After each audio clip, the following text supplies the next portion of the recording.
Beauté chez vous, fidèles internautes, grande et ma joie de me retrouver aujourd'hui devant vous pour vous servir. Je suis Esther Pinda, vous me suivez sur Demeure Officielle. Cette émission sera relayée sur Bev Officiel et Empire Buzz. Alors aujourd'hui, de quoi nous allons échanger? Je ne suis pas seule sur ce plateau. J'ai avec moi des invités avec qui nous allons échanger sur des sujets comme ça très intéressants parce que il se passe toujours quelque chose sur Internet, mais nous allons en revenir avant. Permettez-moi de saluer mes invités. Bonjour, Demeure. Bonjour Esther Pinda, bonjour à tous ceux qui nous suivent sur Demeure Officiel, sur Empire Buzz, sur Bev Officiel également. Vous êtes nombreux, vous êtes connectés, nos habitués. Salutations spéciales à notre manager Louis Kinga, KM, Boss, Mobutu. Et pourquoi pas à notre sponsor majeur, le www.malian.com. À tous ceux qui nous accompagnent, à tous ceux qui sont abonnés à nos chaînes respectives, je vous dis coucou. Bonjour Jefté Bilanga Maloba. Bonjour Esther Pinda, bonjour Teka, bonjour les mères, la coach, bonjour également à tout le monde qui nous suit. Et c'est moi trop les lots. D'ailleurs, je suis le bango pour nous ça en 45 minutes. Merci beaucoup. Bonjour Teka. Ouais, bonjour Maman Esther, bonjour Demeure coach, bonjour Bilanga Maloba, bonjour Nabandeko Toubo, partout dans le monde entier, dans différentes chaînes. Comme je le disais, il se passe toujours quelque chose sur Internet, il se passe toujours quelque chose qui fait le buzz. Et aujourd'hui, nous allons nous arrêter sur deux sujets. Le premier sujet, il se fait qu'une jeune femme se décide de faire une prière, mais le faire de façon, on va dire, distinctive, un peu particulière. Elle se décide de se mettre dans sa valise, prier pour demander le mariage parce que elle a déjà atteint 40 ans d'âge, elle n'a personne et les gens autour d'elle se mettent à se moquer et à railler. Alors, j'ai une première question, je voudrais l'adresser à toi, Demeure. Quelles sont tes impressions par rapport à cette prière et à cette façon justement de la faire? Alors, moi je pense que c'est le regard de la société qui fait que nous puissions perdre confiance en nous. Tu vois, quand les gens se moquent de toi, quand les gens te posent des questions, quand les gens te jugent, parce qu'ils souhaiteraient que tu sois ce qu'eux, ils ont dans leur viseur et tout ça. Et toutes ces remarques-là, par rapport à la société, c'est ce qui fait perdre par moments les pédales et surtout la confiance en soi. Mais également, si tu commences à prendre aussi le regard des autres en compte, mais il y a aussi le temps que toi-même tu réalises aussi, tu te dis, j'avance en âge. Moi par exemple, je m'étais fait un target, j'avais dit déjà à 20 ans, j'étais censée être mariée, j'étais censée être chez moi et tout ça, 22, 25. Pour moi c'était ça que j'avais dans mon calcul, mais aujourd'hui je ne le suis pas. Parce que la réalité de la vie a permis que je ne le sois pas. Alors, est-ce que je dois me concentrer sur les dires des gens, sur les moqueries? Je ne pense pas. Qu'est-ce que je fais? Je prends sur moi. J'essaie de vivre ma vie du mieux que je peux. J'ai créé mon propre bonheur. Mais, surtout qu'à cet âge, tu es encore une mère célibataire. Alors, le regard des autres, ça revient en te demandant, mais elle a fait l'enfant avec qui? Pourquoi le papa de son enfant ne l'épouse pas? Ou encore, est-ce qu'elle va épouser un autre homme à la place du papa de son enfant? Alors, quand tu commences à avoir toutes ces questions, toutes ces spéculations, tout ça autour de toi, ça peut te faire pas de pédale. Mais de là, aller s'enfermer, pleurer, faire tout ce spectacle, est-ce que c'était vraiment important? La prière, c'était pour que le monde entende ou pour que Dieu entende. Ok? C'est vrai qu'il y a des prières qui sont vraiment les preuves d'une certaine foi ou encore d'un ras-le-bol. Tu veux vraiment montrer à Dieu que tu en as marre de ta situation, tu veux qu'il t'écoute. Il y a des gens dans la Bible qui se sont mis dans des positions juste pour montrer à Dieu que ma situation ne me plaît plus, ma situation ne m'arrange plus, je veux que tu agisses et tout et tout. Elle a choisi ce moyen-là. Si c'est parti vraiment dans un sens très positif, dans le but d'écouter Dieu, enfin de parler à Dieu, de toucher le cœur de Dieu, je lui souhaite bonne chance et en espérant que Dieu l'écoute et l'exauce. Mais si c'est pour juste que les gens voient, ça c'est un problème. Après, maintenant, c'est aux gens dans la société d'éviter de mettre les autres dans une position où tu as perdre confiance naïve. Parce que même nous tous, on le fait indirectement. On aime juger les autres, on aime faire des remarques aux autres par rapport à leur vécu, leur histoire, etc. etc. Et tu ne sais pas ce que tu dis, la personne à qui tu le dis, comment est-ce que c'est que ça fait en elle, au fait. Beaucoup de personnes sont détruites comme ça à cause de ce que les autres disent. Donc nous aussi dans la société, nous devons veiller à ce que nous faisons comme remarque aux autres. Merci beaucoup. Jeffrey, ma prochaine question s'adresse à toi. On se voit, voilà, Demeure vient de dire tantôt, il y a des gens dans la Bible qui ont fait des prières parce qu'ils en avaient marre, ils voulaient exprimer leur foi d'une certaine manière. Par exemple, Anne. Anne, on connaît l'histoire un tout petit peu, le prophète qui lui dit apparemment langue. Alors qu'elle savait qu'elle a quitté, mais elle demandait quelque chose. Est-ce que cette dame-là a été le rôle à Anne, à Monique Simbate, à Zolela tellement, ça l'a tellement manqué que pas Batebimi, Liboma, mais il y a des preuves de foi. Ouais, merci pour la question. Prière, ça m'a bien été prier. Et tout le monde a un problème. Quand on a un problème, tout le monde a un problème. Il n'y a pas un problème. Pas mon problème vraiment et dérange la vie peut-être mais ma première question c'est est-ce que filmer on a indépendant tout va ser la surprise. C'est ça ma question parce que prière tu es dit ils ont s'adresser dans Nzambe. J'ai surtout la nuit parmi ma théâtre dans serment sur la montagne. Alors quelque part dans Matthieu qui non si tu veux prier entre ta chambre ferme la porte prie ton Dieu dans les secrets. Il te répondra dans les secrets. Mais le temps tout le monde a médiatisé prière. Amen, ma soeur. Tant que tu as médiatisé prière, c'est pour quel intérêt, c'est pour quel but. Pour moi, le temps où le problème est au sans Zambie, une fois que tu es calé au Kiango, mais vu que les mots pas de place, parce qu'on comprend déjà qu'il y a des points faibles, les gens faut attaquer. Parce que les gens battus par l'ingaraïté. Peut-être que la famille, l'entourage, ils ont battu à Canada, ça les faux. À partir de la prière, on a médiatisé dans le ça les bien. Est-ce qu'on va donner la vie? Si on a pas de la heureuse la vie, il faut les balles. Sauf qu'on a proposé les balles à quoi? C'est grand souci. On a invité le diable sans le savoir. Ce que les deux en parce que dans les réseaux sociaux, tout est permis, tout est possible. Et vous qui ont vu un buzz pour que les gens puissent bouiller, peut-être c'était ça aussi son but. Mais si vous avez ma prière moins sérieuse, on a vraiment un problème. C'était pas important à médiatiser. Je m'appelle Libala, ils ont. À moins qu'ils aient la ou tu as filmé par hasard. Voilà, et Libala Bandeko, ils appellent au mot, on a appelé bonheur. Parce que les gens, il y a un bâtiment qui sont morts, regretté pourquoi la bala. L'animation dans le monde a été comme il y a un bala, peut-être après une année, 2 ans, la société, il doit payer. Il y a 5 ans, il y a un bala. On a pas fini à moi, on a pour la petite mauvaise courage, n'a pas la micro, n'a pas trop, batinda n'a trop, n'a pas tapé ma n'a pas trop. On a fini à na chérie naïe, parce que ça a plus de 10 ans de faire ça, de faire ça. Naïe bah, on a eu nos salles, t'es na fait, viens na chérie naïe déjà la radio français naïe. Na ma ti na ba 6e des humanités diplôme, il y a vivre à fiancé. D'abord ça, bon une année après, il y a au bal, na 11e année na l'oba. Mais avec 6 mois de mariage, mais ça vit à mais il y a chérie nous ici on a fiancé vie bonjour ma bien va fiancé pour le moment fiancé il a 6 mois na bino il balade tu vois un peu donc celui total à venir dans celui qui là bon il va décider monsieur de arrêter mais vu qu'à venir à surprise et on a qui te force un mot below est important de forcer aux hommes mais ceux ça vraiment souci grand souci à faire wana et ça qui a balle parce que le bilan 40 ans pour assurer. Merci beaucoup. Teka, j'ai une question pour toi. Voilà, tu es dans le monde de la comédie. Voilà. Ok, ton regard par rapport à cette vidéo, parce que sur Internet, le but à plaisanter, faire l'intéressante. Ton regard par rapport à ça. Oui, merci beaucoup pour la question. Déjà, quand tu as moi aussi, comme j'espère qu'il va passer comme on a été. Mais dans mon équipe, dans la photo, dans le tatouage, dans le piercing, tout consort. Déjà, c'est un il y a un scénario.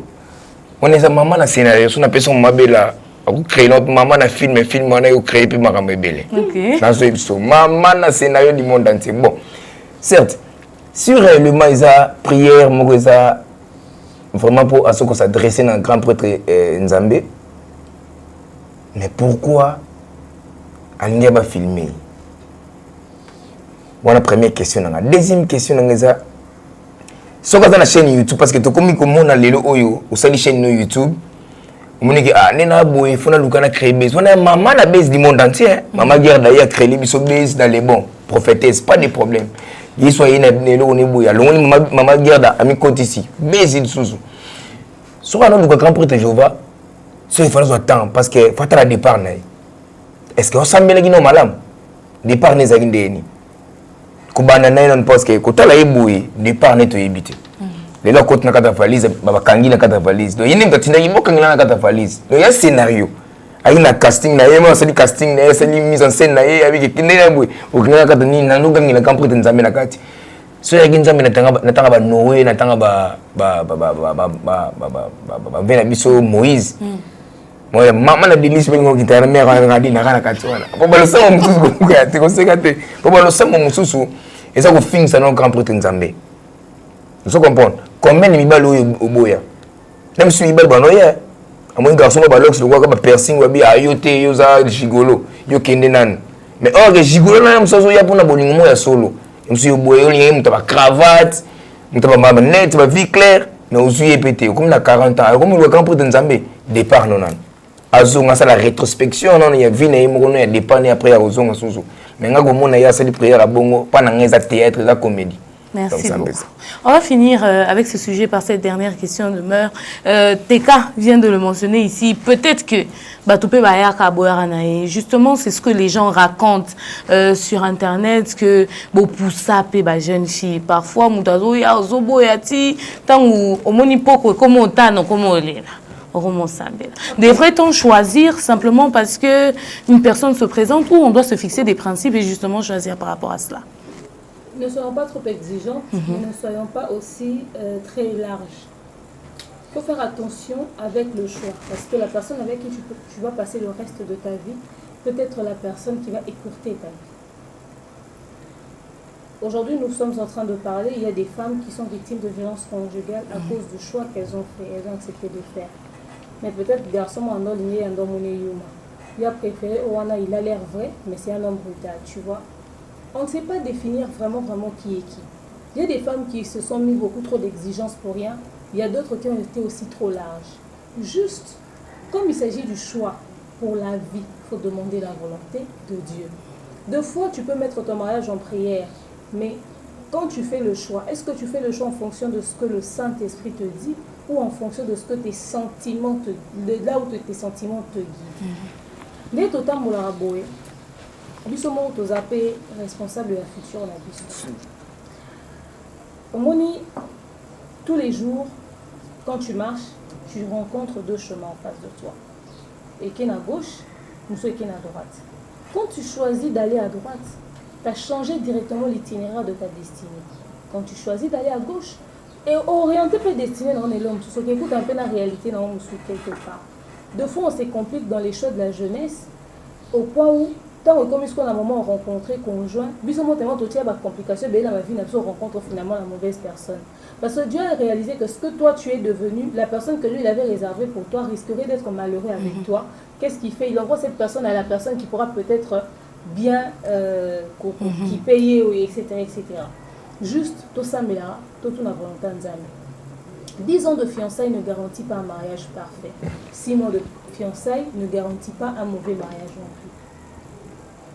Deux fois, il y a des petits éléments automonaka, mais on se dit, on peut gérer ça et tout ça, et on dit comment on a un problème de mariage. Et ça, on sous tout le monde a mis le BTTTT. On a un comportement négocié quand on négligé. Donc c'est vraiment un tout au fait. Il y a un package de beaucoup de choses. Voilà pourquoi je dis Libala, Nzambe. On n'est pas tous appelés à se marier, que personne ne nous mente. On n'est pas tous appelés à se marier. Deux fois, tu peux être célibataire, aux à moins copine nayo, ton à moins copain nayo, nous trouvons dans l'année, bon, bien. Le mariage est comment les années pour Batouba a fait Tibaroulia. Est-ce que le mariage est vraiment pour un bonheur à Batouba Sangani? Vraiment. Apparemment, j'ai fait na teka le quoi va ebi que côté Kunambo et Bimarate, vous êtes très d'accord. Oui, demain. C'est-à-dire, aujourd'hui, on va se marier pour qui? Parce que les gens qui nous regardent, parce que tous après, ok, et si c'est l'homme avec qui je suis également, Dieu doit me rassurer aussi sur pas mal de points également, que c'est vraiment lui l'homme de ma vie, tu vois. Mais je ne peux pas être influencée par le regard extérieur à cause de l'âge, parce que moi, je suis dans le mariage, je suis dans la place, les gens réclament le mariage, mais ces mêmes personnes qui réclament le mariage parce qu'ils veulent aller dans le mariage, s'ils passent toute une journée, je pense, dans une maison communale, demander divorce, je pense que vont changer l'idée sur le mariage. Aujourd'hui, le mariage est faux, ça avec beaucoup de décisions, beaucoup de concessions, beaucoup, et les parts de responsabilité dans le mariage est toujours partagée. Alors, je pense qu'elle ne prie pas seulement pour être mariée, elle prie aussi pour vivre le pire qui peut arriver dans le mariage, et le pire peut ressembler à pas mal de choses. Seulement, que la société arrête de nous foutre la pression, un point, un trait. Que la société arrête de foutre la pression à la jeune fille ou au jeune homme. Que la société arrête de nous pousser entre les mains des mauvaises personnes. Parce que dans ses dires, elle dit, c'est qui n'a ming, etc. Puis on ça la peau, tout balobi, parce que tu peux avoir 40 ans, mais tu n'es pas prête pour le mariage. Mais moi, à 20 ans, à ça prête pour le mariage. Les parents préparés, 13 ans, 14 ans, moi, non, c'est les lots à comité 30 ans, tout n'a qui t'ont préparé. Alors, l'inga bala, parce que ma fille mingi, toi, l'inga bala, parce que à ça prête. Et il y a un moment où tellement qu'à a posé la continue à vivre misère au cocobimate pour bako sekaye. Que Dieu nous oriente tout simplement, et surtout que les églises continuent c'est culte, il y a grand jeune. Culte il y a grand jeune et ça va plus pour nous préparer pour le mariage, mais il faut pas expliquer la réalité que tu peux ou ne pas être marié, mais quand même la société ne doit pas te pousser, etc. Vraiment que les églises s'occupent de ça, battez à biso, tout changer là, nous pouvons vision à biso, et on a surtout sur le mariage, mais de toute façon c'est un sujet, on reviendra dessus plus tard. Merci beaucoup de Niangui. En chutant avec ce sujet, j'ai juste 3 choses à dire. La première chose, je me souviens de cette prédication donnée à la jeunesse par maman Nathalie Louamba. Elle disait ceci: jeune fille, si tu maîtrisais le temps qui passe ne reviendra peut-être plus. Les opportunités plutôt qui passent ne reviendront peut-être plus. Pasteur Marcelo a dit une fois, ne peut choisir chaussure à sa taille que celui qui se connaît. Est-ce que tu te connais? Et enfin, maman Joël Kabassele a dit une fois, le mariage, ce n'est pas pour la petite fille ou le petit garçon. Le mariage, c'est pour un homme. Le mariage, il s'agit d'une femme. Et donc, à l'occurrence, des personnes qui sont prêtes pour cela. Nous allons donc comme ça prendre notre deuxième sujet. Mais avant cela, je demande à Christian Lumière de nous balancer cette petite vidéo. Puis nous allons revenir sur ce.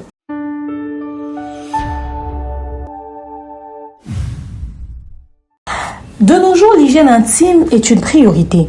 Voilà pourquoi Maliane vous propose des produits d'hygiène intime à base des plantes naturelles, testés et approuvés dans les plus grands laboratoires dans le monde. Maliane vous propose des thés de fertilité pour hommes et pour femmes, des thés pour bain à vapeur after accouchement pour soulager les maux de dos, gel intime pour hommes et pour femmes, produits pour les règles douloureuses, fibrome, endométriose, polykystie, myome, resserrement du muscle du vagin, trompe bouchée et j'en passe. Vous avez également des produits qui vous aident dans tout autre type de soucis gynécologiques que vous pouvez avoir. Ceinture abdominale, vous avez les protège-slip, les bandes hygiéniques et tous ces produits sont disponibles sur notre site www.maliane.com.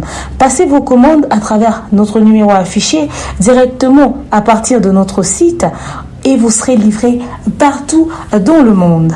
Maliane, pour une hygiène intime parfaite.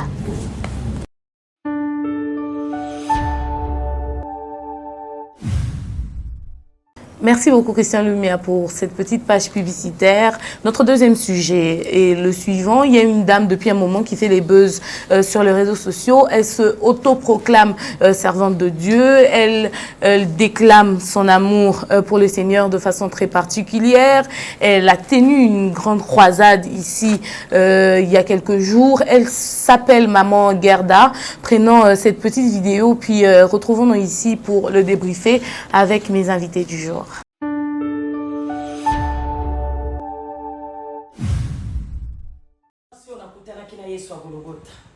ndenge na oyebisa bino bomoi ndenge na bimi na ona live wana na eko baiser lisusu nzambe nanga na eko baiser nzambe nanga oyo batu bakomi kolobela parce que nzambe ona bandi na ina nkuku lelo to bimi na mpwasa na koko bomba yete maloba na bino jamais koko pekisanga na pesa nzambe nanga ba bisu oyo nde mobali nanga je t'embrasse mon mari je t'embrasse bolingo nanga.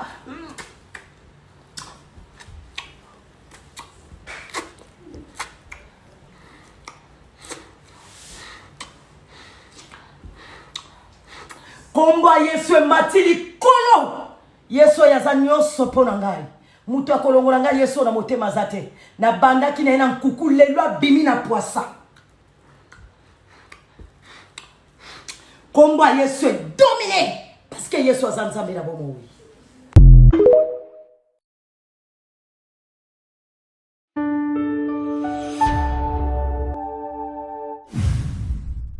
Ma première question s'adresse à toi, Jefté. Voilà, Maman Gerda, depuis un moment, elle fait le buzz sur les réseaux sociaux, mais il y a plusieurs aussi qui sont contre elle. Il y a quand même comme ça des messages d'aversion. Qu'est-ce qui dérange avec elle? Ni les autres que Batebele peut-être c'est la vraiment mingi na été. Bon, ça là n'est mingi. Oui, c'est ça battu. Ce continue à page les réseaux sociaux, au moins qui va publication là avant ma maman, Batebele puis va se intéresser. On a répété, on pas bien à faire, on a quand même répété, on a bien vraiment bien un peu bien, à y rappeler bien à Woloba. Mais on est dérangé bateau, si tu vas chrétien, mingi, et ça va mater à bater sur la Bible. C'est une zone de la traité parce que comme on a photo, la vidéo toto là qu'on soit photo il y a des Kouana à jouer Carole il y a Jésus le film pour que c'est bisous comme casser commissaire qui voilà Nzambe c'est déjà l'idolâtrie tout le monde il est sali et bah chrétien mingi passe voilà et moi vraiment personnellement mais belo que je motivé parce que ça va me choisir bien en dépression soit dire on a beau la ndaga mabuza mamba la légèreté mais j'ai montré mon débat monsieur peut lobby aza folle na mambo ya nzambe sali les bikamo nzambe sali les mais folle on ça m'a ah c'est maîtrisé comme la vie vraiment il est motivé maman na sala ba bloc on a été na rencontre vraiment na makanisi était maintenant au but tout le monde visiblement et ça qui azo quoi adorer photo et surtout qu'on est à Jésus ils ont véritable Jésus azo adorer photo tiens niveau à remplacer so pesa la Jésus mais solo avec les bosses c'est mère vous même remplacer Jésus donc c'est ça le problème donc pour mais il y a un niveau il y a geste on est ça parce que tant qu'il est en Israël qui na place nani na tomba Yesu malgré ça azana sous kunate aole là qui ni bon en bref on a chuté de l'autre négatif le bon premier sujet dans l'histoire avec les réseaux sociaux phénomène des réseaux sociaux tout est possible tout est permis mais là il y a d'autres pasteurs pour qu'ils va comme influent na internet nous soit utiliser sextable te bébélé nous suis pas comme influent ayaka chrétien peut-être pasteur mususu pour que ba tcheka peut-être il pas une particularité na yé pour que il peut tomber dans ba pasteur ou to ba prophète ou prophétesse vraiment ba yebani baza ba célèbre ba tanga pe comme na yeba na moi particularité na yé ya lolengi wana ozo mona mais ndenge na la bi mise mo yeba na tanga komote parce que yo za trop manzambi ça te comment tanga kombo de mère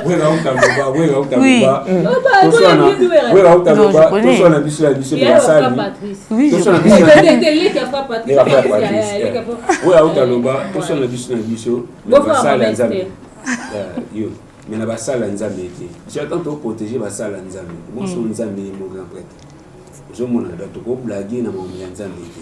Merci. Ozomona donc blague toko ki na mo buzz toko kono ba façon nyonso. Mais photos ala toujours na nini na kolba na bobangi nzambe parce que comme on est le moi masiki comme moi masikité. Donc eloko est dérangé et ça ka geste wana sa une vidéo voilà. Même mapé na précédé. Merci beaucoup. Teka et comment nango hein Nicolas Lelo au mona mutu pa kangi na epé photo à lebi voilà na lela yesu na linga yesu on voit ça les chrétiens exprimer leur amour pour le Seigneur. Même Koutou David dans la Bible justement dans la cantique de cantique il y a des moments où bataki ko déclamer amour na pour nzambe vraiment netazo linga moi si quoi. Siko est-ce que elle n'a pas le droit? Pourquoi quand c'est elle ça dérange? Bon certes là qui est dans mon verset bibliquement la linga moi trop Matthieu 10, 34, la Bible nous dit « Ne croyez pas que je suis venu apporter la paix sur la terre. Je ne suis pas venu apporter la paix, mais la paix. Car je suis venu mettre la division entre l'homme et son père, entre le fils et sa mère, et entre le belle-fille et sa belle-mère. L'homme aura l'ennemi des gens de sa propre maison. Celui qui aime son père ou sa mère plus que moi n'est pas digne de moi. Celui qui aime son frère ou sa fille plus que moi n'est pas digne de moi. Là, la Bible des autres, on Matthieu 10, 34. Dans la maman Gerda, Maman regarde la Bible quand on dit la Bible on est tout linga to juger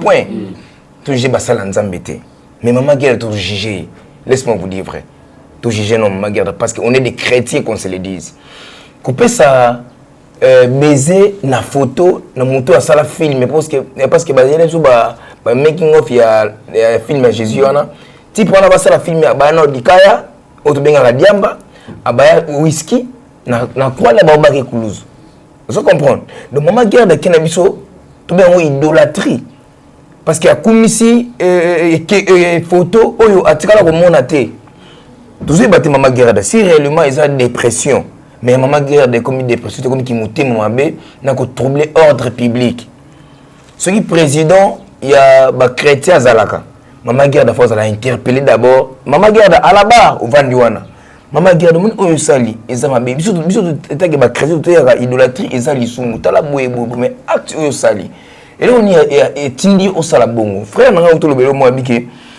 y a des gens il y a des pasteurs au babima to yeba ba comment célèbre ba banana na ba sex tape pour ne pas tout tokutanga ba komo na bon awa to yeba ke oh to moni nini vitesse na par rapport à game on peut to moni nini na par rapport et s'allier c'est l'œuvre maintenant cher ba pesa ninte abanda otea ka bato mama ngira des qui moté mabe imagine ton mama ngira la sali vidéo le bike nazo pesa bato mbongo ya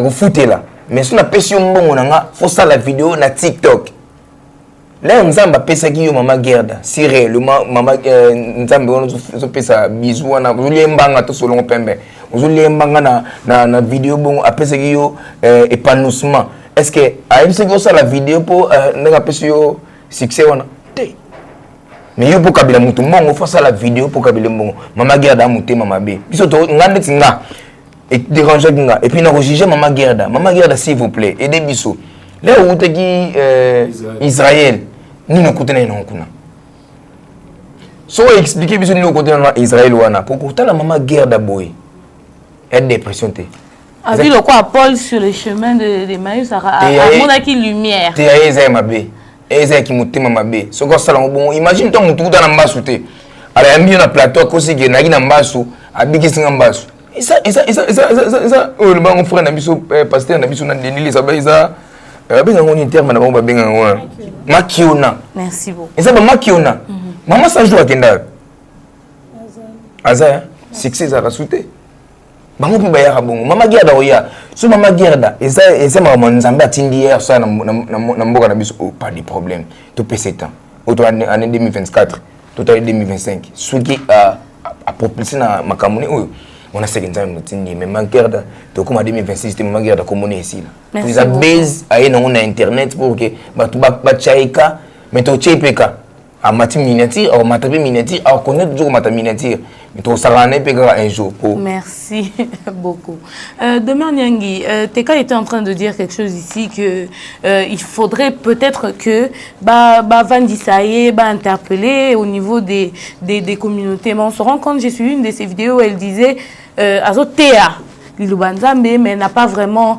été formée. Et on ne voit nulle part où elle mentionne qu'elle est membre d'une communauté, par exemple, comme on voit aujourd'hui la communauté des Assemblées de Dieu, l'Église du Christ au Congo, encore la communauté des églises de réveil. Est-ce que quelque part, ce n'est pas ça aussi le problème? Le fait qu'elle n'a pas vraiment été formée pour exercer ce ministère, elle n'est pas membre d'une communauté qui a reconnu son ministère, elle s'est autoproclamée, voilà pourquoi elle se permet tout. Alors on garde un ministère, c'est ça? Donc garde un ministère, mais quand même, hein, vous donnez des choses aux gens qui leur permettent d'exister, mais maman garde un ministère. Je vais vous raconter une anecdote, une histoire. Tu sais, j'étais petite. Oh, ce truc fait du bruit.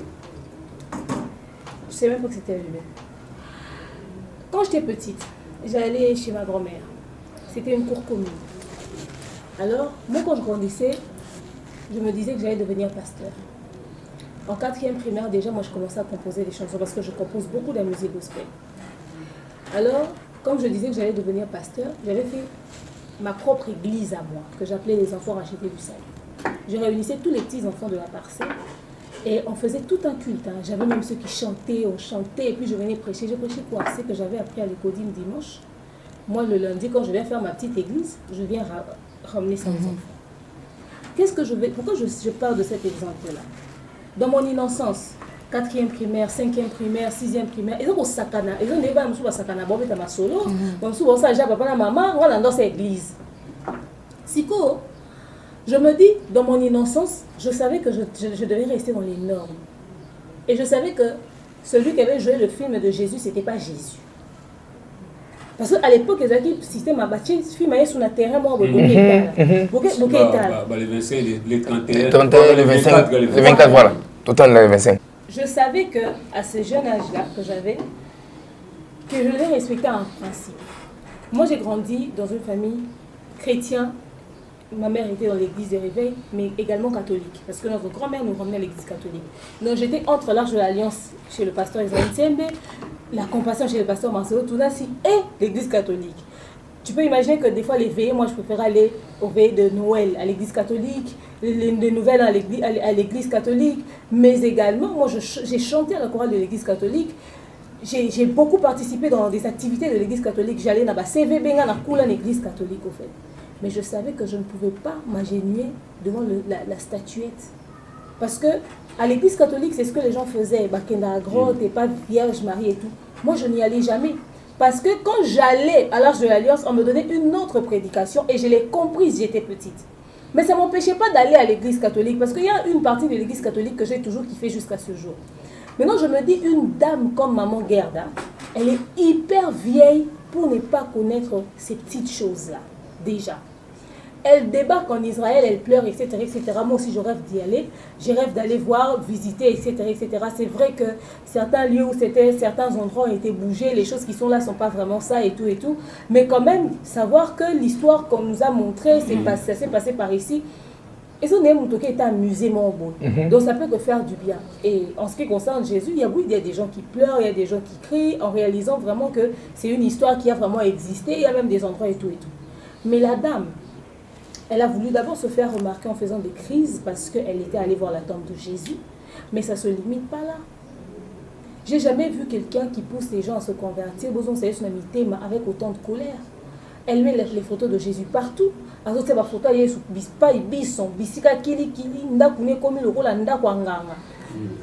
Même l'église catholique, il n'y a pas autant de photos de Jésus.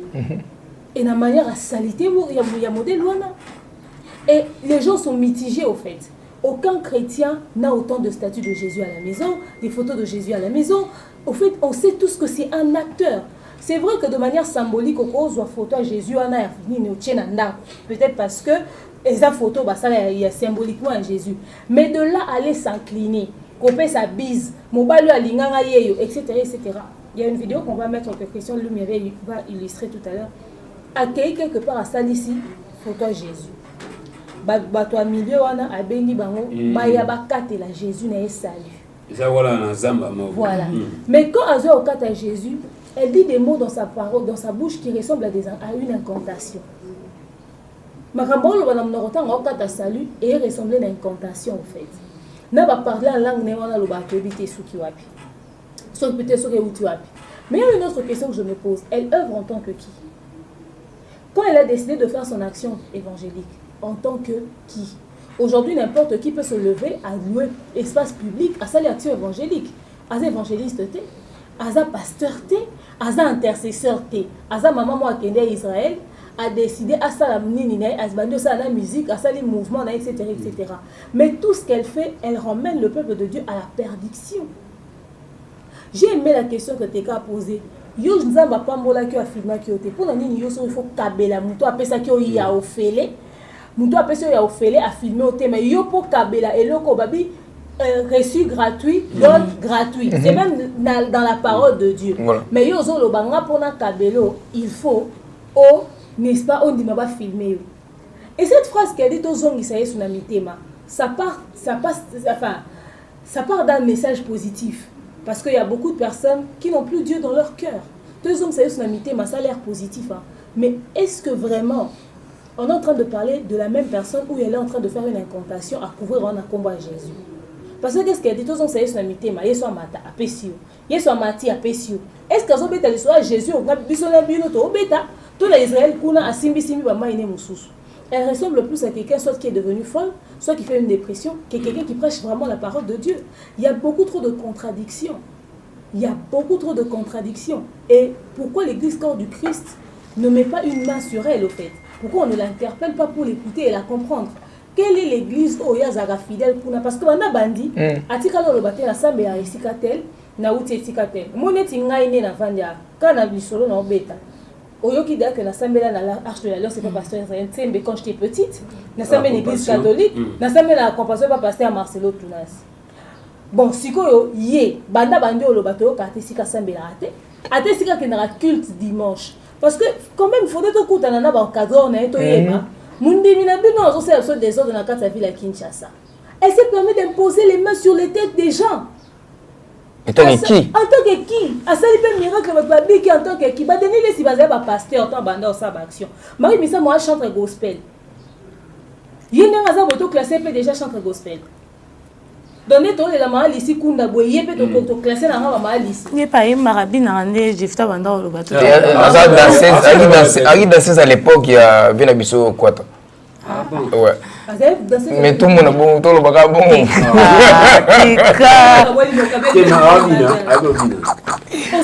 C'est-à-dire tout ce qu'elle fait, il n'y a pas la présence de Dieu, tu ne sens pas le Saint-Esprit à l'intérieur. Ça fait rire et c'est énervant. Pourquoi? Parce que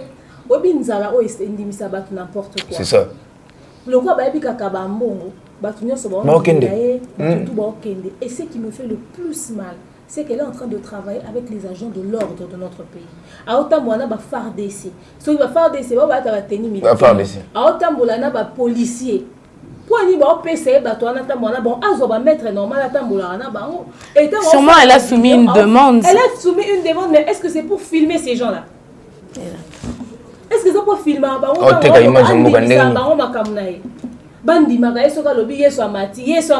Etc. Pourquoi?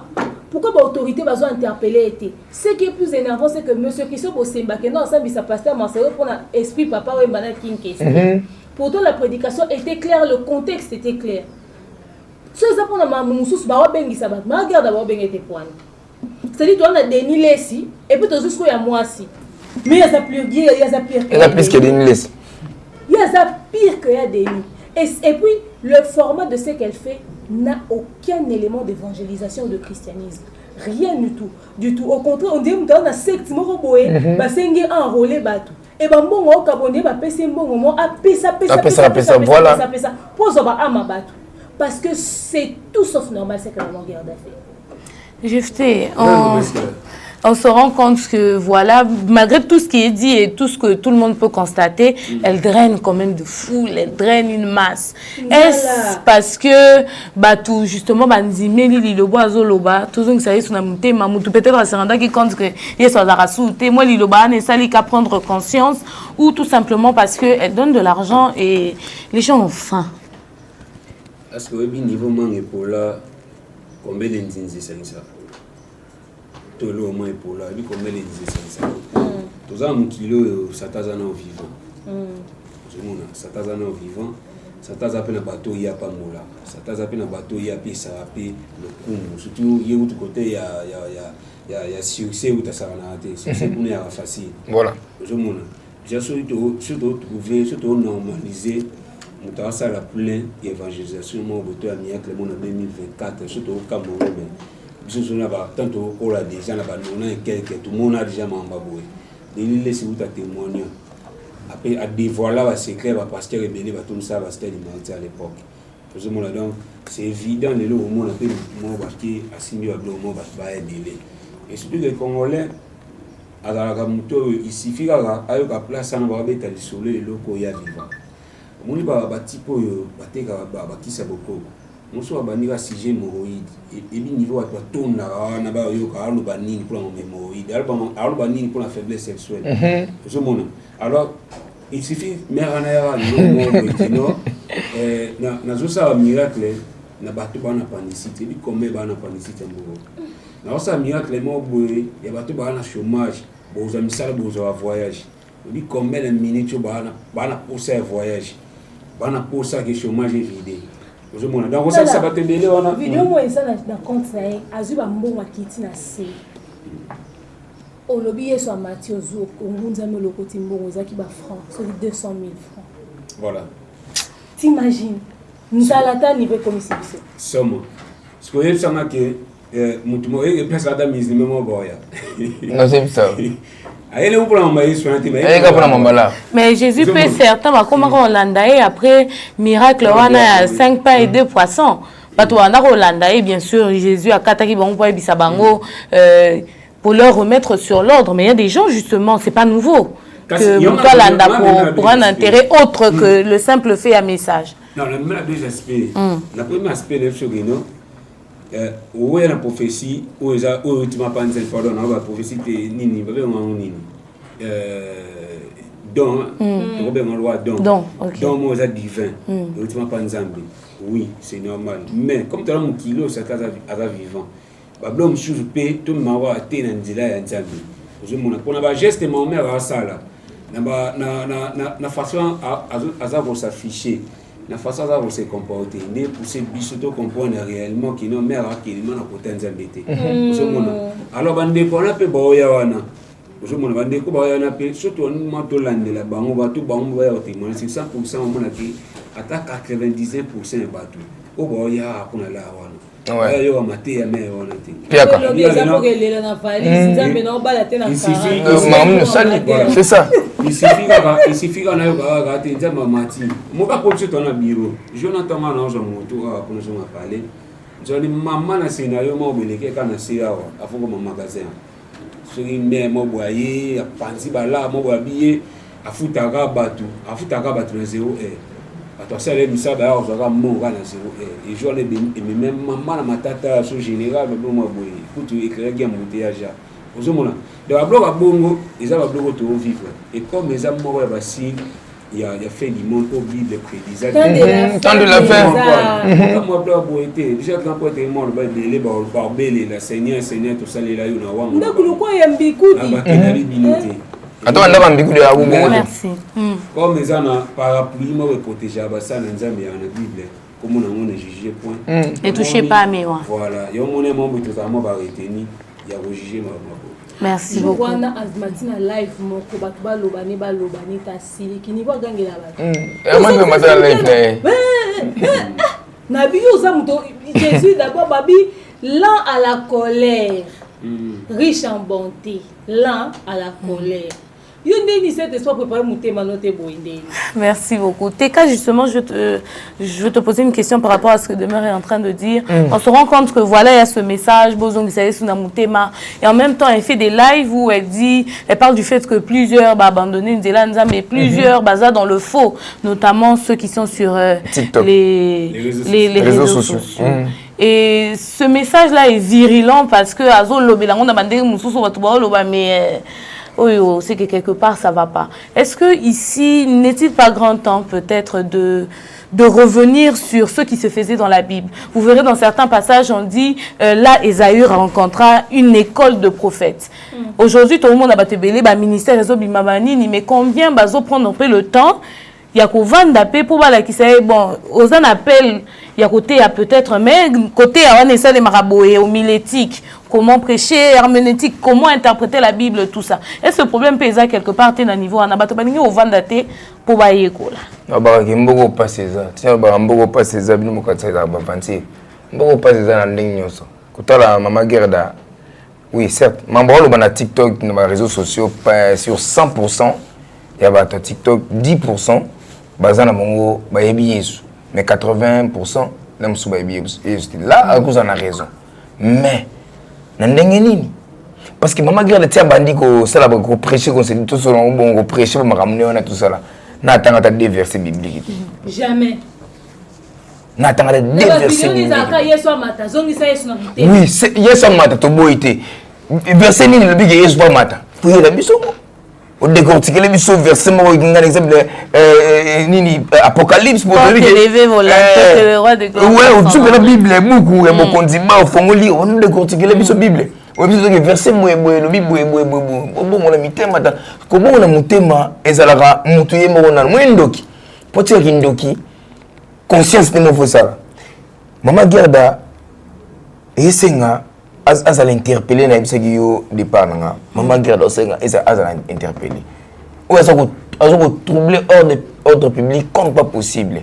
as ko embrayer bato balinga Jésus bato balinga Nzambe as ko embrayer bango vous comprenez parce que les gens okutana maman Gerda eli biso makambo ya nango po mboka na passe pour na zangila msusu parler ya olala fona kiluka maman Gerda nazoya appelle nazoya na zambongo garantie kasi pour yo kabano mo non sabe ka vidéo ya sala musala nini pour son moment c'est ça on a ya bonga biso tuninga mutumata biminga na collègue ya maman Gerda tukutani abimite non maman Gerda no ya passa na zopina parti maman wata moi 1000 balles chaque fin du mois so faut pas garantie 4 degrés yo mo siko nganga apeso kisi avant na non lem susu na kanduka bolimisa bande ko kanduka to na nsele kuna tama bitox boy mais peso kisi ambongo yo zongi boy patron bo mère na père na yo ba to ba pesa bambongo wana Keba ntile actuellement les ba combien belé te na pesa to so pesa exemple ti les ara te ka pesa na ba nini tout ça là ti les ba ba kati kuna neti ba ti les ati ba kati banganga bazaka bande ko so banganga bazaka kuna la peso kisi na msusu ya so fanda kana mo bitox mo boy akota kuna ndenge ya eteko mais apeso mbongo sumba appartement sumbi nini retour au foutani maman Gerda tu vas pesa mbongo na pas de problème est-ce que okabango na kimote en malade to okabango na ndenge mo retourner pour ni au moins succès et c'est loko yo so zo pa Nzambe ozala bien tout au long de ta vie mais so succès na nzela mo ya makiona tala na émission qui to comme 2025 2026 maman Gerda ko exister sous té aussi la comme maman Gerda tikala ka bongo bon nazo na question nous tenir na répondre à la question et so senga ba interpeller maman Gerda vanda wana ba tout na ye église nous a wapi ozwa nini ikabo oyo na nini interpellateur, on a parlé ici de la police, on a parlé ici de l'église, on a parlé ici du président du CESAC, qui est celui qui est censé interpeller. Parce qu'il y a des moutons qui fait les Canadiens. Voilà. Et puis, il faudrait appartenir à la communauté. L'église corps du Christ.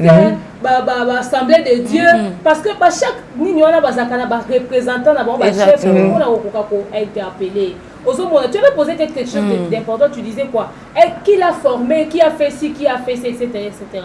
Il y a quand même des choses avant bima. Voilà pourquoi l'église va faire ça affermissement. Va faire si nos cours là nous cours ya baptême, après aux yeux affermissement. Moi je me rappelle la compassion avant on œuvrer dans n'importe quel département. Il faut les canaux nous na baptême. Et puis, il faut ça, la formation. Affermissement, et puis l'école des disciples. Moi, je le sais parce que dans la compassion, à l'époque, on a un salon. Tu vois. À la chorale de l'âge de l'Alliance, on a un écodim. Écodim, tu as la même exigence que la grande église. C'est-à-dire l'église où ils sont structurés. Moutako bima boeta bandako œuvrer. C'est inconcevable. Moutako bandako bima boeta bandako œuvrer. On a vu garçon dans la compassion la coutane la bis aotea. Aotea est-ce que ezani to qui dimanche sur matin à la bis au pasteur à terre qui dimanche l'église a été en abus. Na sou comme matin à Oloba, oba kangisele bon pas son Bible. Moi ça m'a choqué et je l'ai rencontré 2 fois de plus. Mais cette affaire, je n'avais pas laissé passer ça. Attends, on a belé là. Non, mais je n'avais pas laissé passer ça parce que c'est quoi? C'est l'image de l'église. Pas poser une question, Babi, yo au nom de quoi? Aux autres côtés. Et puis, aux autres précisé, aux hommes ont dit à la compassion. N'a pas si un mandat qui t'avait mandaté à aller prêcher au nom de l'église. C'est pour ça que dans certaines églises, il faut demander avant d'aller prêcher. Il faut demander avant d'aller prêcher. Tout doit être structuré. Autorisation pour que oui, du pasteur. Chez nous, exactement. Chez nous, à l'église, c'est comme ça. Et on t'accompagne. Il faut que tout le monde accompagne. Il faut accompagner. Sur les réseaux sociaux, peut-être, moi, j'appartenais à une sorte d'intercession. Dans une coordonnatrice à sorte d'intercession.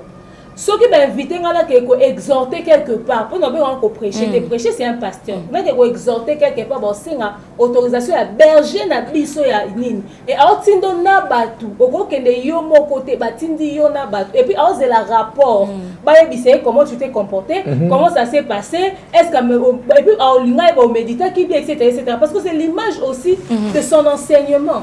Yango za otuna, est-ce qu'elle va instruire maman guerre? Attends la Bible wapi. Et le Roni les obémissaïs, n'a pas si autorisation, à œuvrer en tant que qui. C'est très important d'être formé. On se voit à l'église, les autres font comme dit. Belé. Bah doit comme cordon, bah doit comme berger, bah doit comme babo. Nous avons un frère moi anda kwa luka anda soit disant terre kaya mona ba vision mona ba prophétie. A comment kwa ko luka anda kuna comment na ko bata.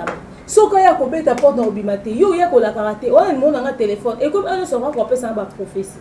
Je rappelle ça ma prophétie à solo dans un sérieux pourquoi? Parce que tellement tu es venu avec beaucoup de blagues, beaucoup de mensonges, beaucoup de légèreté. Ozoya kaya kananda kozo ko lukanga anytime à n'importe quel moment. Moi je commençais à voir que c'était des aventures. Au point il a même commencé à me draguer. Jour moyen nanda ko singa lobi na moni vision au sale accident beaucoup très grave etc. Dans ça qui on sérieux na bio aventurier. Ayo ko sanga lisusu. Na blocage partout na gangela kaya à Kenda. Quelques mois après ça, même pas 3 mois, j'ai quitté là où j'habitais chez ma grand-mère, je suis allée habiter chez moi à Mimosa. Naoumi n'a quitté, n'a aussi aménagé à Mimosa, n'a pas l'accident grave, n'a auto-stop, n'a mon affoula. J'ai perdu connaissance, mais là, ok, n'a un choc, n'a moutou pendant 2 mois, n'a pas en gros, ça n'a pas dit, là, la boum, là, on peut faire escort. Choc, n'a moutou, pendant, n'a un choc, on peut faire choc, n'a moutou. Choc, n'a moutou, choc, n'a cerveau. Voilà pourquoi quand j'ai commencé à Internet, dans le cas, parce que n'a un choc, on a tu vois un peu. Mais le jour après, c'est une prophétie à solo. Je ne pouvais pas croire. Pourquoi? Parce que l'aventure est les gars qui est belle. Et ça va tout le sous. Et puis, si on retourne, il y a une place spirituelle, il y a une place spirituelle. Il y a une explication qui est. Et maman garde est encore pire. Et après, c'est ça que ça bateau va s'en apporter. Bon, on dit, mais la gloire. Eh ben, on est bon ou bien? Bah, t'as pas tout. Oh. Bon, on va dire ça vrai. Pasteur Marcelo, papa Roland Delors, français belé, l'église Mayel, etc. Baron parti na moi bâti $500 ma guerre ça il a prié non na so ba pela ba ke obemu de mes prophètes mo boye alors ba ke osela nga ba prière mo boye na tinia ke mbongo s'il te plaît est-ce que conseil la mission te ou la bango ba sopa ni internet ba prophète na prophète mo ba auto publier mutakala awa ka ser mo boye ala sa ndeka bino na TikTok pam ser wana yambu ba ser wana atin les pions ba linga na fi wana ba c'est la 6 step publier pour ni baba magouye les gitro ba deneli se passer belé non musu souvent publier mikolo mais la cigarette ba publier na banganda mazo wanga na kiayeti to abi grand frère na kasi wana mabete solo abi grand frère na yo bobi. J'aurais une question pour toi, Jefté. Finalement, maman garde à prophétesse, maman garde à chanteur, maman garde à motéi, ton classé. What? Tu bien la polyvalence.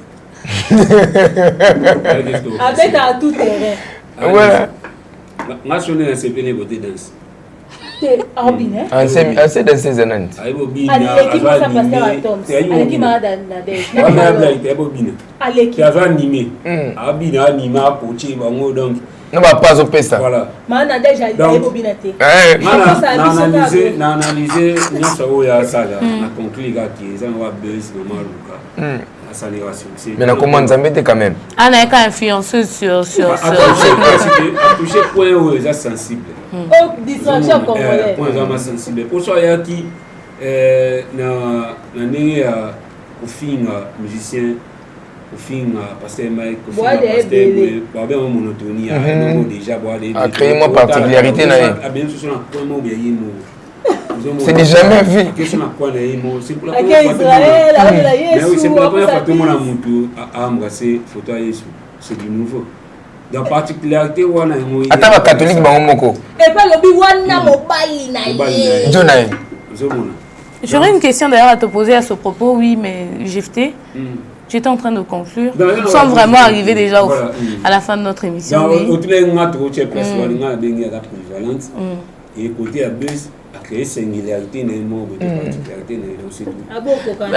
Teka, avant de donner la dernière parole à Demeure, tu es un habitué des réseaux sociaux et tu es aussi dans ce monde de la comédie et tout ça. Puisque plusieurs dans les réseaux sociaux, comme comédiens, comme vu.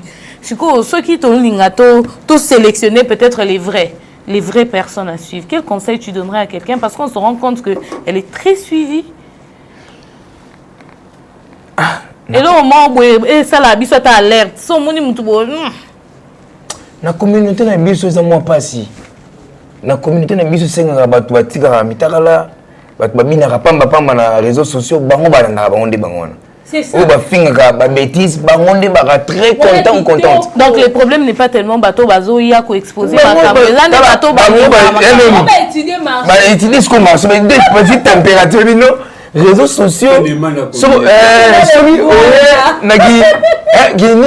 tout ça mon biso ça ba émission ko finga te et ba analyse normale to la na matrote mais kena ba chaîne ba finga ga o asumina sexe mère ba comment na ba tinele wana pena ba nini tout ça là kanda ba landa maka fort ba tinela ba on la fort mais ngana yo o ba na France bandeur muno ba na France no si aussi ça par rapport à game mais oh bah sito bon tu nous là tende kunanga ta sala boy mais la pétition va finir on va donner finir belle vie bah ça va la fort pour finir nae c'est l'affaire d'éducation après donc sur ces bande qu'on a biso communauté na biso et linga bato a bêtise batabase nde bango bazara attaché trop ya kolanda bango trop ba chaîne na bango zara e bezara pe epanu mais o baloba mamu ya sérieux balanda bango te ngana kotinda bango te ba mikolo bakota ka douche basokola bango moko ba boma marapena ba mona bango ni na bango te donc ba continuer kotala bango le peuple périt par manque de connaissances un jour mais il faut comme les autres films ba tendre la fin faut que ndaka na bisa ba tout se référer à minga film bela. Parce que quand ils ont fait une toli, ils ont fait un namaramou. Mais comme ils ont vu mettant de la fin, mais quel est le bêta? Mais les salamaté, la cuisine sont déjà. N'est Bible, les terres, n'est tout le monde apocalypse. Donc, va continuer à bango, va aveugler, mais un jour, va retourner à cheval. Mais cheval na monopole à répondre à bangote. Merci beaucoup. Demeure, la dernière question s'adresse à toi. Nous sommes, en tout cas, néanmoins pour les chrétiens, nous sommes considérés comme l'épouse du Christ, cette église que le Seigneur reviendra chercher un jour. Donc oui, nous sommes censés aimer le Seigneur, mais comment? Dans ce siècle-ci, avec tout ce qui nous entoure, comment être ce chrétien-là qui aime le Seigneur, qui attend le retour de ce Seigneur, mais qui exprime son amour aussi, mais comment? Comment le faire? Tu sais, moi je fais partie des chrétiens qui pensent que aimer Dieu ne se résume pas à l'apparence qu'on montre aux autres. Aimer Dieu, c'est ton quotidien, c'est ta vie, tu vois. Chacun a sa manière d'exprimer son amour envers son Dieu. Il n'y a pas une forme bien précise. Moi, avant de réaliser que une semaine, on a semblé presque pas. Et puis, à un moment, là, tu n'as offrande d'action de grâce quelque part. Tu vois, on a contribué à t'en aller au moins. il y a Moussa Nzambe. Chacun réagit comme il veut. En fait, il n'y a pas de manière appropriée. Seulement pour bien savoir comment aimer Dieu, il faut déjà toi-même être une personne de prière. Amen. Quand ta vie est basée sur les actions que Dieu a posées dans ta vie, tu comprendras comment aimer Dieu. Ce qui yo nyonso zanango et Nzambe. Olalo la muke za Nzambe, oye bandenga olingi. Mais ce qui est un coup du hasard, on est tingandi na bon. Nga na za na mpia kana vena bi Nzambe na mpia ka mko na mbo hotel. Non ça ndeni. Nzambe kanisi la ko. Omona mutu mo de quelque de nulle part. Aya pesi o aya kabelio bato babeta masolo ya ndenge ni biso to sala dab bon ko retracer en te mais biso sala dab avec la foi to banda au look espace mo raté 300 limite 500 mais bon et combien est-ce que nous dépensons pour dab et on paye ça ponctuellement dans to rataté to allons en retard à loyer. Parce que on a fait que Dieu puisse être la base. Ce que so otali ke nga lelo na na Nzambe, eloko na Nzambe, sika na komi Nzambe, succès na Nzambe, mam na tunza, o ba ndengo lingi. Mais yo soki ezala Nzambe te na zala centre ya mam no nyonso, okokoka ko orienter yango ti. Yango na bana fo ba Nzambe dès le bas âge. Bana ba Nzambe dès le bas âge. Tout simplement, ça permet que notre expérience aux Nzambe ne permettra pas de définir, de recentraliser le lien pour Nzambe. Mais pour finir, moi j'aimerais dire ceci. Batoubo la maman guerre parce que le Congolais alinga makambo nyonso ba ça que miracle les à côté, onction les à côté etc. Bible batangela bisoka aveugle, coca etc. Mais vous pensez que à part Batouana nyonso batunso amona lobo Nzambe te. Toi, on a mon droit à Zaché à matin quand on était bien si nous allons aller dans Ndakouno. Parce que là, Zaché miracle. Exemple, tu es dans le Cameroun. À Kenya, quand on est dans Ndakouno Zaché. Et là, on est salement dans Ndakouno Zaché tant Jésus est le Il a posé des actions. C'est des hommes qui sont tout un Zamba Tamboussa. Zamba aussi est local parce que miracle, moro boyo, lingo mo na soke loro nini. Et puis les Zamba miracle, muso ça mon avis en fonction de timidité dans Nzambe, vie de prière dans nengo tambula, Nzamba opéré. On a quand tu étais mouillé bien joué viser là publiquement. Andini kaka. Alors allez, tu vas faire une dénavine. Après ça, tu vois, c'est-à-dire que les gens arrêtent de dire comme ça maman Nzambe, on dirait ezalo quoi. Et là, comment non, les choses de Dieu ne se passent pas de la même manière pour tout le monde. Yo lem so que les sika onction miracle les abat ba koya. Mais lem so nzamba ozelo ko tande na chambre fou comme papa mon. Voilà. Mais OK pas na samba ma guerre. Peut-être toi ta bénédiction c'est dans ta chambre. So ko fou comme yo sambelo beleli likolo ba oyanolo. Lem so bénédiction les aka o respecter maman abino. OK na makolo maman na telo atali beaucoup. Merci beaucoup de me Jefté. Ouais, apparemment on a la moelle de l'obama pour donner à inspirer dans mes délais. En fait, très rapidement. Pas chrétien mingi, pas au mani ba tu ya trafic d'influence contre l'obama. Ce monde a pas moi aussi mais ça qui nous aime trop. Pourtant qui nous aime à non dramatisé. Toto le bat. Moi dans nini o esala qui no yesu à mon spécial pour moi bien pour ce visa là. Aucun pasteur, aucun sango, aucun moutou déjà joie visa là publiquement devant tout le monde. Comme il y a depuis le soir Bible on a jeunesse une révélation. Alors nous sommes dans l'intimité de Nzambe là. Ça nous sous boy extérieur on a eu aux juger ou yo juger mais intérieur on Nzambe je m'emploie. Alors tout ça aussi mais ça qui bon Nzambe na retourner à mon on ça mais mes photos shooting et na Facebook et pendant que j'étais dans la présence de Dieu. Voilà, avec Constantin le sambo photo les shooter ni mutakangi yanganité. Bâtiment tout à la police. Tout à ma posé au moment qui va kanga ces missions. Pourquoi tu vas aller là tu vas prier? Pourquoi? Ils ont ni. Je comprends. Donc tout ça aussi me ça blum susu. Ta ka ningi mo grand-père talba qui non suka. Susu ba ya be le Seigneur na salle là yo abaki na divinité. J'espère que monsieur c'est le plaisir Merci beaucoup.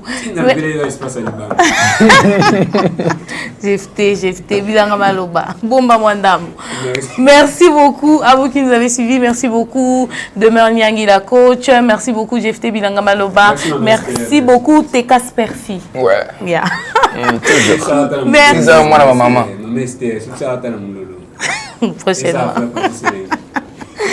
Merci énormément à vous tous qui nous avez suivis. Ça nous a fait ça a été un réel plaisir pour nous de vous servir en ce jour. Vous nous avez suivis sur Demeure Officielle. Cette émission sera relayée sur Bev Officiel et Empire Buzz. N'hésitez surtout pas à nous envoyer beaucoup d'amour à travers vos j'aime, de nous laisser vos avis en commentaire. Ça nous intéresse de vous lire et de savoir ce que vous avez pensé du sujet du jour. Mais avant de nous séparer, j'ai comme ça un verset de la Bible à lire pour vous. Matthieu 7, 15 à 16, la Bible dit ceci: méfiez-vous des prétendus prophètes. Ils viennent à vous en vêtements de brebis, mais au-dedans, ce sont des loups voraces. Vous les reconnaîtrez à leurs fruits.